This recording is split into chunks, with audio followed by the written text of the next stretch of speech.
Hello, everyone. This is Charles Solomon, Thought for Thought, God's Will and God's Way. Uh, Today, I have with me a young man that I met in Austin through the ministry, and he's going to share his testimony.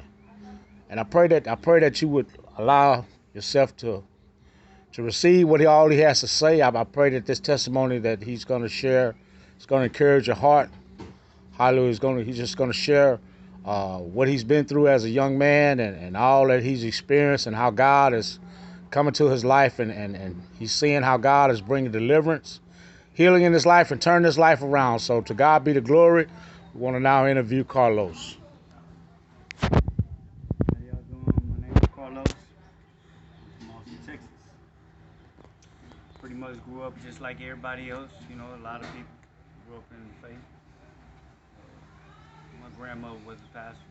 Lord rest her soul. She passed while did my first penitentiary sentence, but I'll get to that in a minute. So I'm doing this testimony today because I believe that everybody has a unique life. Everybody has a story to tell. And everybody's not going to be able to touch everybody. So I pray that somebody is touched by this, my testimony. It's all true. No lies, no fabrications. So as I said before, I grew up in Austin, Texas, but by the age of 10, I was placed in CPS. My mother, she loved me, no doubts about it. But I just believe that there was a lot of anger and things in life that I can't explain. Only she can, and God can know that. My father, he was around, but they had divorced when I was young, so when I was a child. But every time he did come around, my mother never kept him from me. So I respect that, you know, for a parent who's a lot of times us growing up, especially African American community, we tend to forget how important it is with the parent to be connected with the child, even though the father may be in whatever situations he may be in, and the mother too.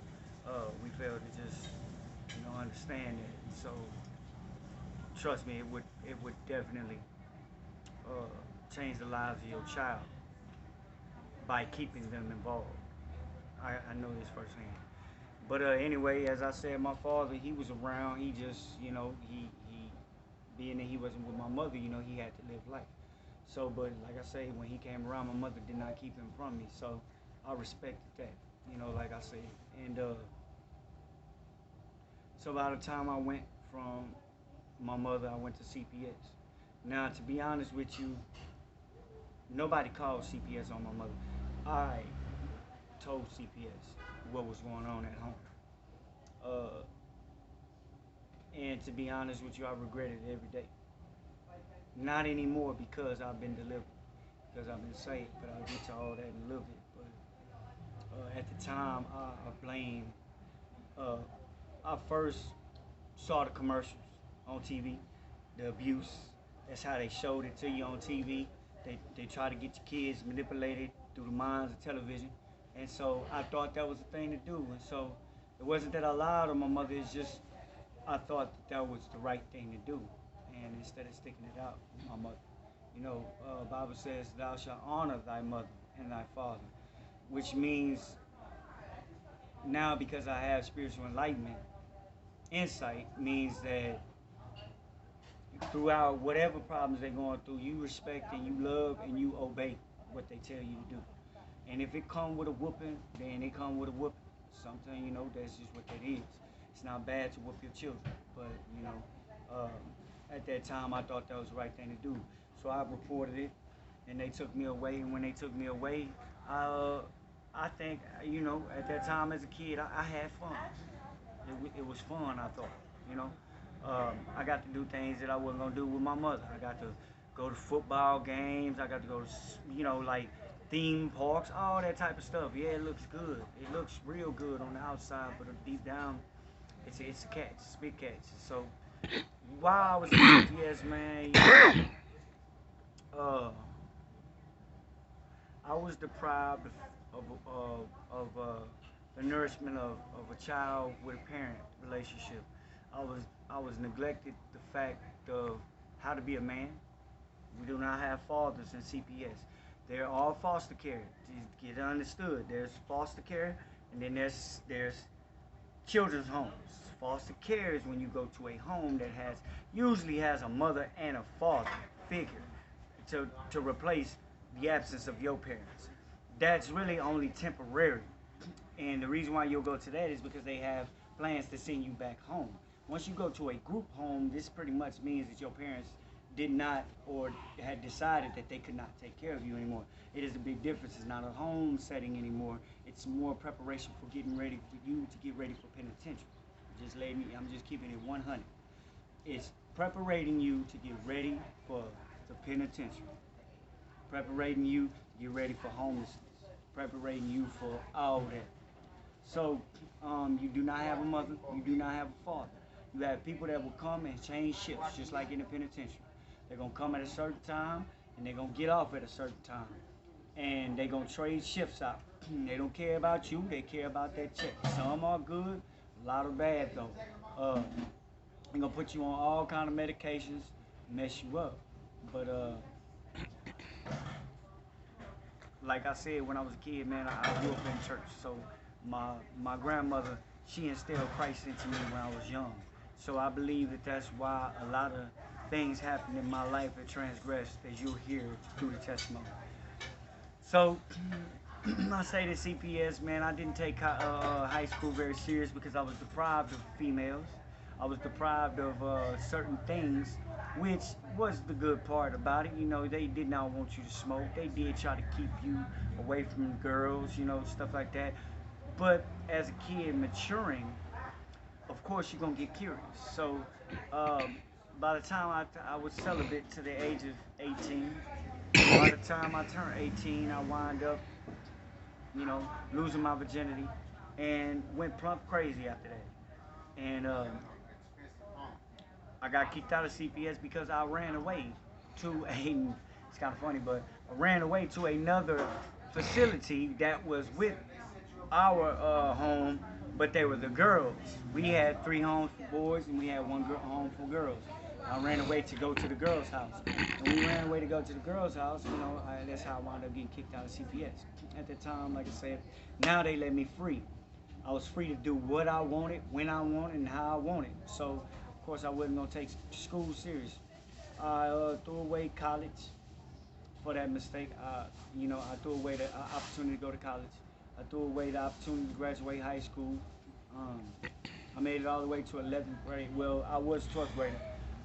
I passed 11th grade, so I didn't actually pass 12th grade.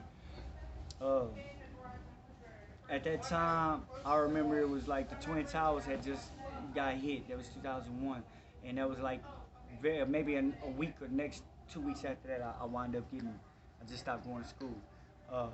Half-day school, half-day work. Eventually, I started smoking more weed.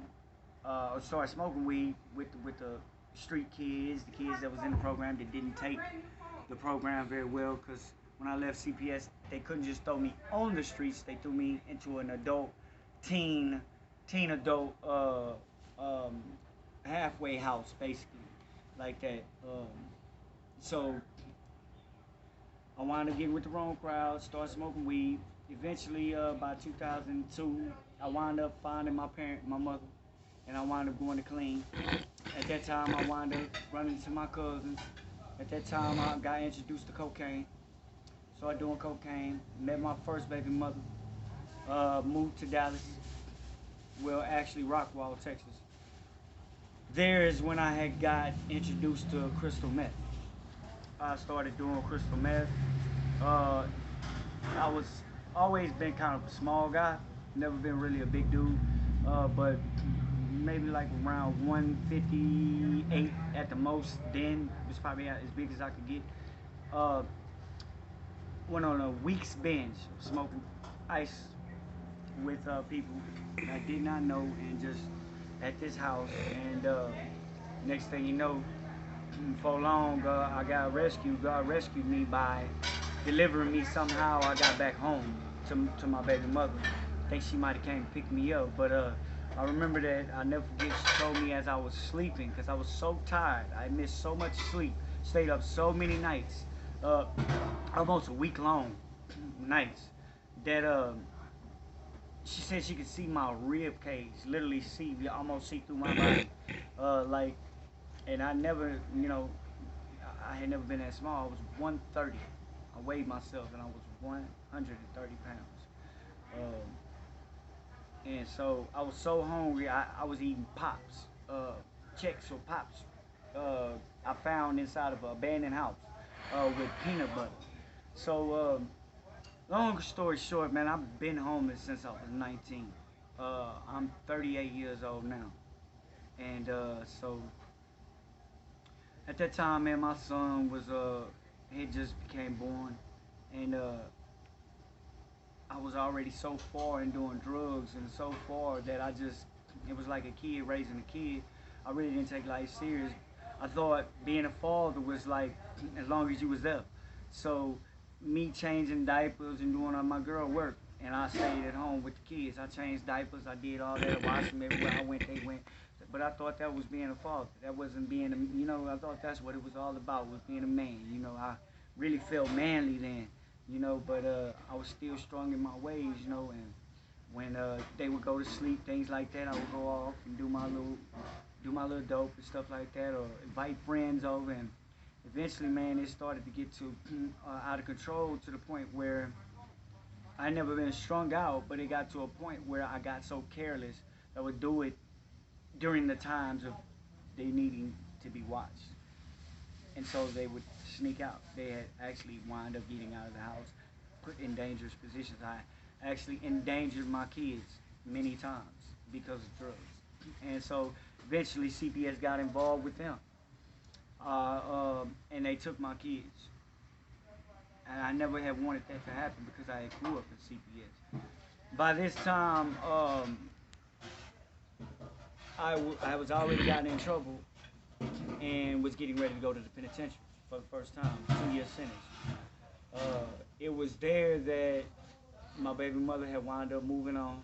Uh, she found a guy, and hands down, I'm gonna give any respects. I tell all men this that if a man can step up and take your place as a man, don't be upset, especially if you're in a bad position in your life. Be thankful to God. Thank God every day that what you couldn't do, somebody else was able to do. Thank God every day that your son has been taken care of because you couldn't take care of him. And I know it sounds messed up, but that's just how it is, man. You can only be thankful for that. And so at first I was upset when I found out.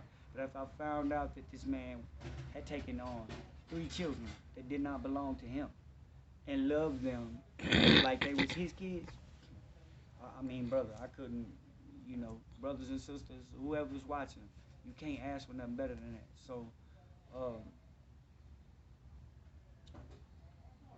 she fell off, man, and so like when I got down to my last 2 years, last like 5 month segment of my 2 years, I used to write letters and tell her, hey, if you want me to come back, let me know this and this and that. She never answered. So anyway, I moved on, went back to Austin.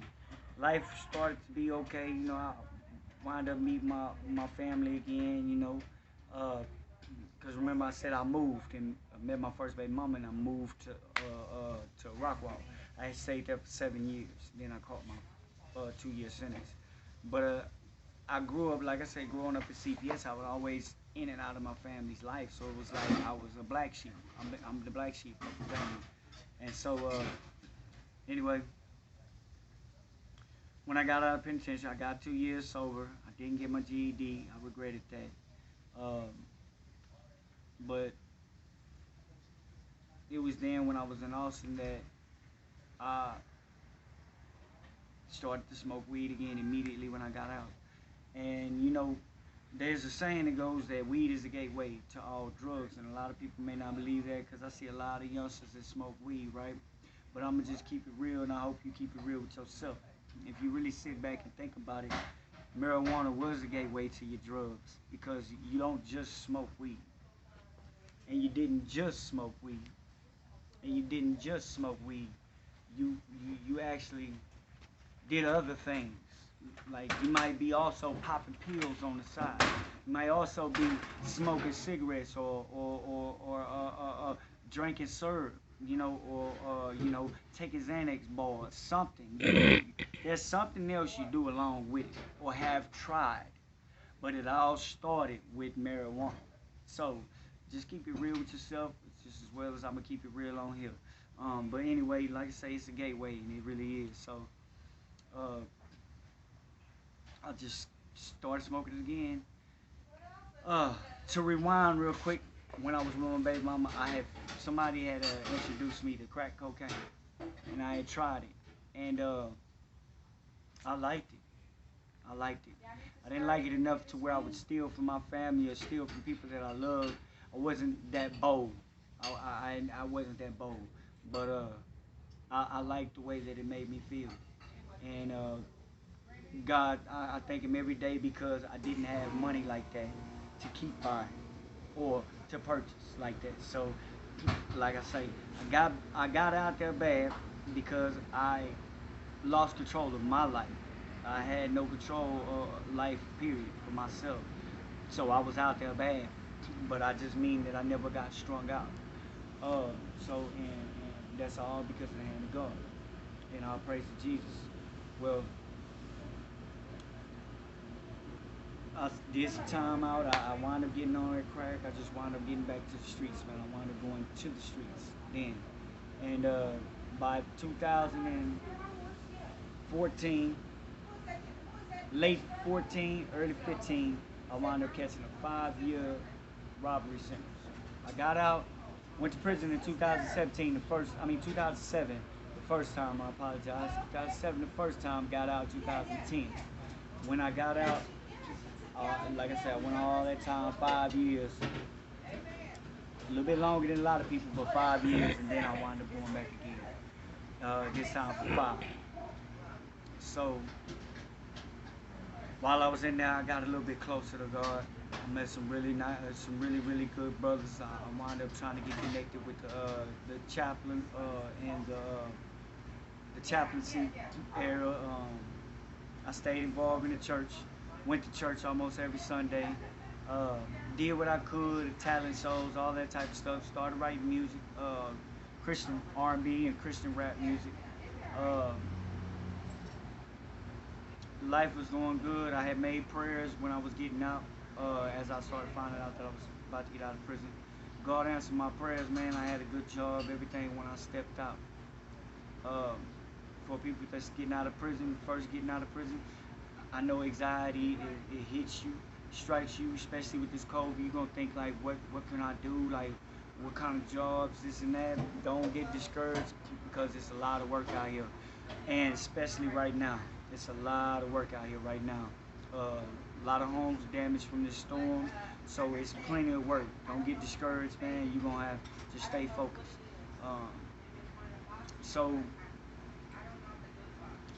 but by the time I got out, man, I'd say within about the first month, I wound up thinking I was doing so good that I could treat myself.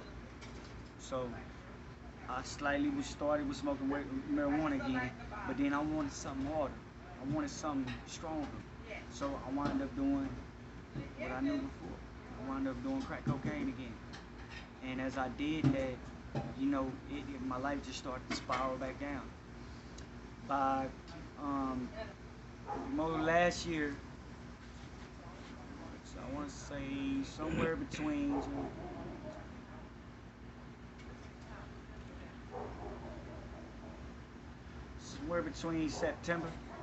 August and September, I came across a situation in my life where God needed to get my attention and show me that this is not my life. This is not what the plan is for me. All my life also I apologize for not mentioning, but all my life I've been told that God had a calling on my life. God has something for me. God is going to use you. You are a soldier. And I used to just not, I would kind of laugh those things, man, and be like, I don't want to be no preacher. I ain't trying to be no preacher, man. No, everybody ain't supposed to be a preacher. But the word says that we when we come to the faith that we're not supposed to hold that secret from nobody. You're supposed to enjoy it to go tell people your testimony. You're supposed to want to tell people what Jesus and what God has done in your life. If by not telling people and you understand and realize the errors in your life where God has put his hand and you recognize that and you don't say nothing and you just keep your mouth shut because you think the people may not listen to what, bro, that's going to be held on you. You're going to be held accountable for that. We as Christians have to tell people. We have to spread the gospel. So, guess what that means? You're a preacher. And that's the job. So, anyway, I used to just say, man, I ain't going to be no preacher, none of that, none of that.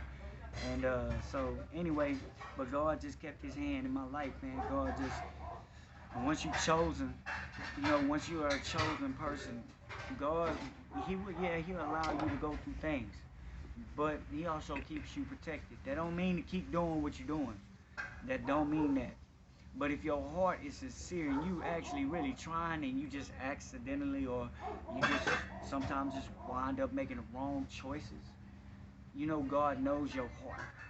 And so if he knows if you're doing this on purpose and he knows if you are just making mistakes. So because of poor guidance, things like that, but whatever.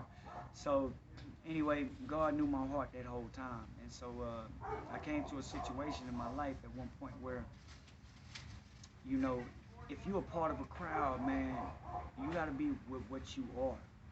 And there's a saying that birds of a feather flock together. And if you ain't the birds with that feather, parrot can't chill with pelicans. They're not gonna vibe like that. Pelicans can't chill with, you know, penguins. It just ain't gonna. Y'all might can eat together. You know, they might can throw some food out there and everybody can feast together, you know, for a moment. But y'all ain't gonna stay chilling every day. You ain't finna go to their nest. Y'all ain't finna chill like that. So anyway, what I'm saying is that if you're not a gangster and it's just not in your bloodline, you should not be chilling with gangsters. You should not be, if you're not a killer and it's not in your heart, you should not be chilling with killers. You should not want to be around that type of stuff. When you know that somebody say, man, let's go rob somebody, and you got the pistol in your hand, you the one that's the danger, and you point the pistol and you more scared with the pistol in your hand than the person you pointing it at, then you got to know something is wrong. So, I mean, and I'm speaking from experience, so I'm not talking nothing that I'm just guessing, nothing to y'all, you know. I'm telling you the truth, you know what I'm saying? I'm shaking, holding that gun type stuff, you know what I mean? And it just, those type of situations, robberies don't never work out, you know. And so, anyway, I found myself in a situation where I was in a den, wolves, and I was running for my life. I ran for my life. I say I was running for like 4 hours in one night from maybe 3 or 4 different vehicles in a small area, which only lets me know that God, it was only God that kept me alive, because there's no way that 4 vehicles with however many people may be in these vehicles could be following you and knowing exactly what directions you running and not get you. That's God's hand. And if he say it ain't gonna happen, it ain't gonna happen. If God say you can't touch him, Satan, it's not gonna happen.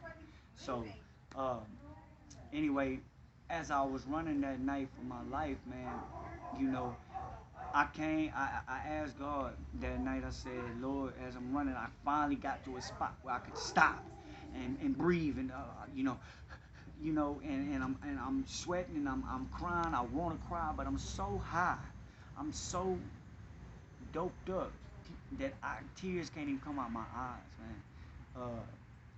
And in my heart, I'm yelling and screaming out to God, crying out to God, telling him, Lord, this is not a game. I'm not playing with you. Like, I'm serious right now. I need your help.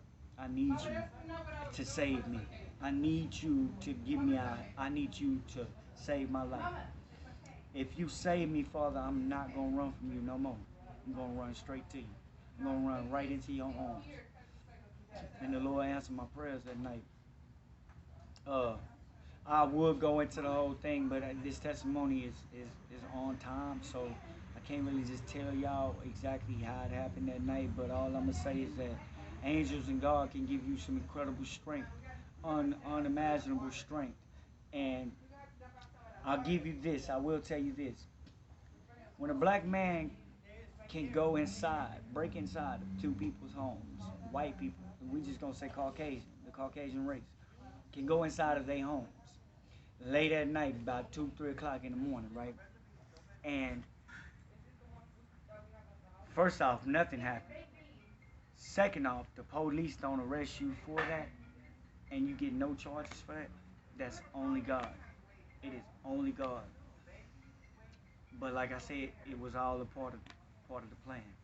So anyway, I came to this ministry. I had met this brother named Pastor Terrell Chapman. You can say what you want to about him, but I know the man personally.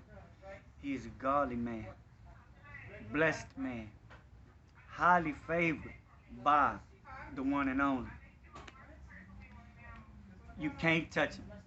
None of that. So people trying to talk bad and try to harm this man, it's not going to happen because God knows him by name. And so I said that to say that this man helps people. He saves lives. And there was I met him while I was in the streets, my first time coming back from home, the first time I came out of prison. I didn't take God serious then though.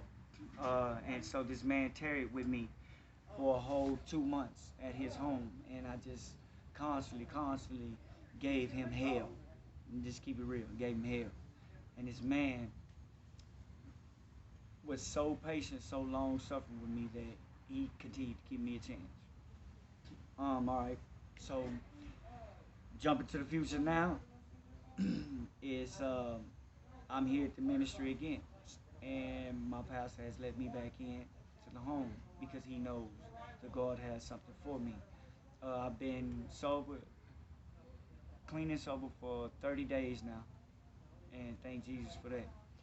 I have received my son, a son who I did not know when I was in prison.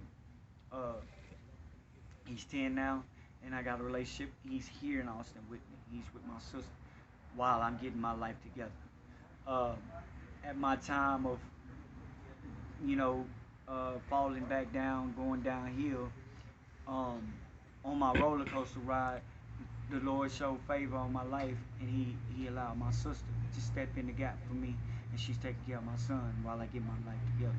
I'm here at the ministry, man, and I'm learning so many things, and God is revealing so much to me in just this matter of time. And when I say God is real, he's real. When I say that when you give freely, he gives it back. When I say, man, that if you just call on his name, things happen. I'm not lying, things happen. I know we always hear different people all the time, and you go in one year and we'll feel good, and then the next minute we go right back to doing what we're doing. But I'm telling y'all right now, man, you need to get some Jesus in your life. You need to get yourself delivered. Get off them streets, man. Them streets is not where it's at. You only killing yourself. Time is not on your side. Time is not forever. This is not eternal here. The eternal is later. But if you don't get it right here, your eternal is not going to be a fortunate one for you at the end. And just look at the times as I close. Just look at the times right now. What's really going on. Anybody that reads the Bible will know that there's scriptures in Isaiah. I wish I could tell you right off top. There's scriptures in Isaiah that talk about what has happened just most recently about Damascus, a city in Israel. In Israel. So it's a city that it will be ruined to desolate ruins. It just got bombed. They're working on the mark of the beast for the future purchasing of food. Anything you do, you will have to wear this tag, this no, this mark. I'm just telling y'all, man, the signs are everywhere. You just need to open your eyes. Get off them streets. Get off them drugs. Ask God to deliver you. Man, my pastor will always accept anybody who is willing to get some God in their life, who wants to change, who wants real deliverance, who wants to beat Satan, who wants to live a godly life, who wants to defeat the enemy. Man, we in battle right now. We at war. It's time, man. It's time. There's no more time to waste. Blessed be the name of the Lord, No Carlos. I more really time. thank you for your testimony. It has really been awesome. And I pray God will continue to encourage you, uplift you, deliver you, and heal you. I know that God is a restorer. So we're going to be praying for you that God will restore everything back that the enemy stole from you. So thank you so much Yes. again for Thank giving you. us this Thank you, bro. opportunity. So this is Charles Solomon again, everyone. Thought for thought, God's will and God's way.